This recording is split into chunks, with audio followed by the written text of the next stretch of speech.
días. Hoy les voy a hablar del contexto histórico del estructuralismo.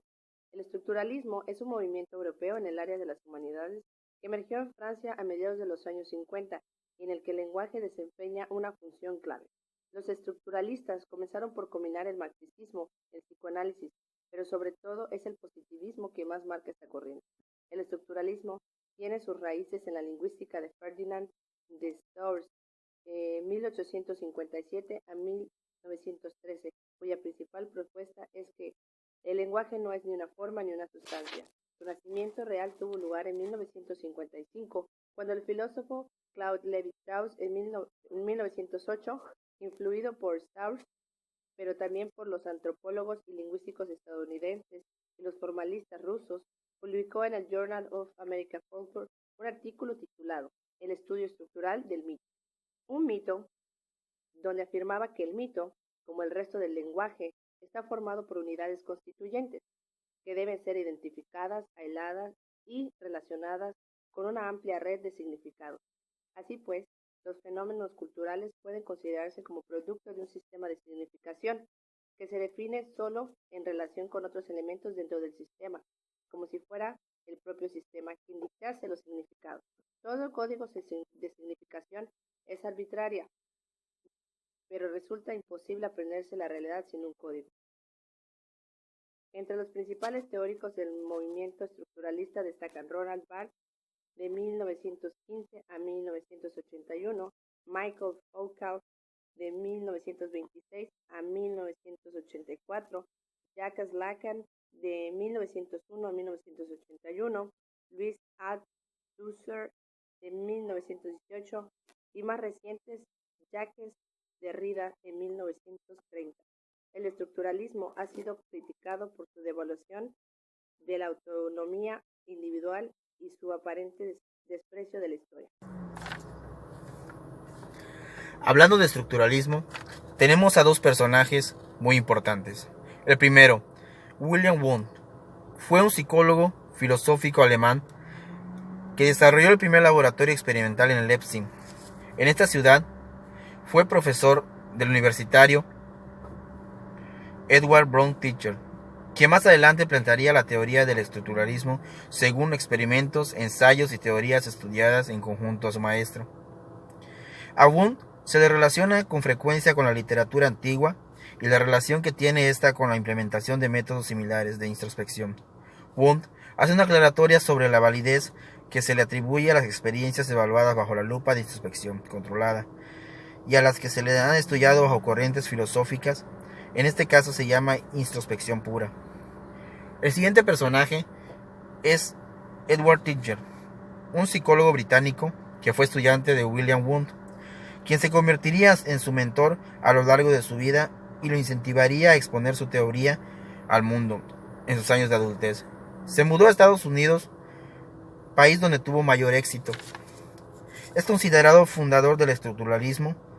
Es netamente introspeccionista. En el momento de su llegada a Estados Unidos cometió el error de presentar a su maestro como tal, lo que confundió mucho más a la población americana, ya que en esa parte del mundo no existía diferencia entre conciencia e inconsciente.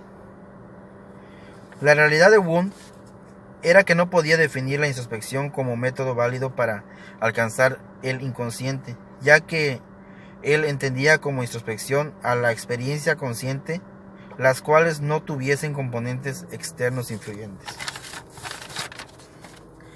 Clásico. Las estructuras, según elementos racionales observables como válidas para pertenecer a la ciencia, cualquier otra reacción que se considere como fenómeno presente, pero que no determine con exactitud su procedencia o validez, sencillamente debe ser descartado en la ciencia y la sociedad.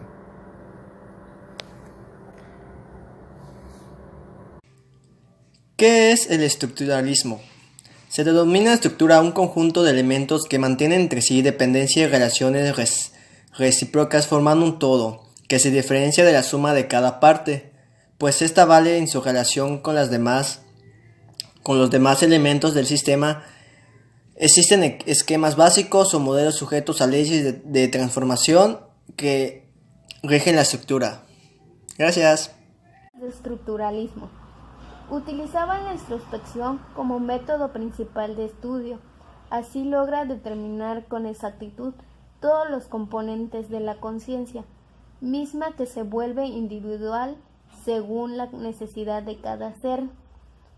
Se planteó que el estado de conciencia se puede convertir en método de conocimiento infinito e inmediato, a modo de introspección en el ser mismo.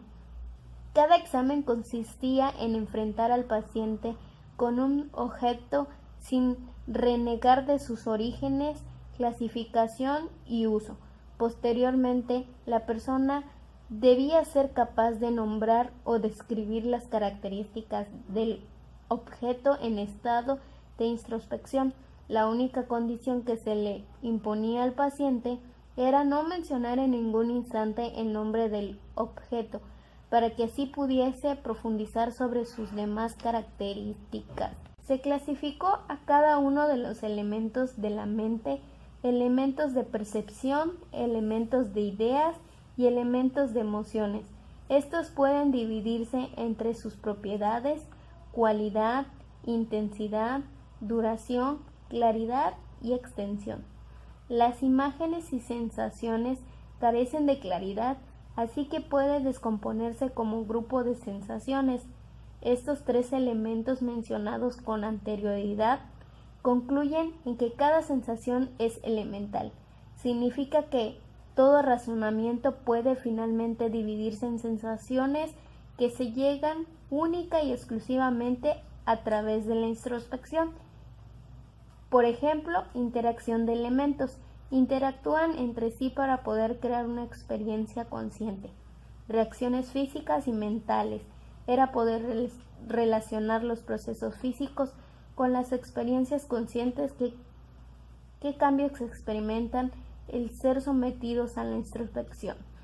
El objetivo de dicha actividad es poder comparar con estructuras pertenecientes a otras épocas, culturas, para detectar algún vínculo o relación con lo que se está analizando.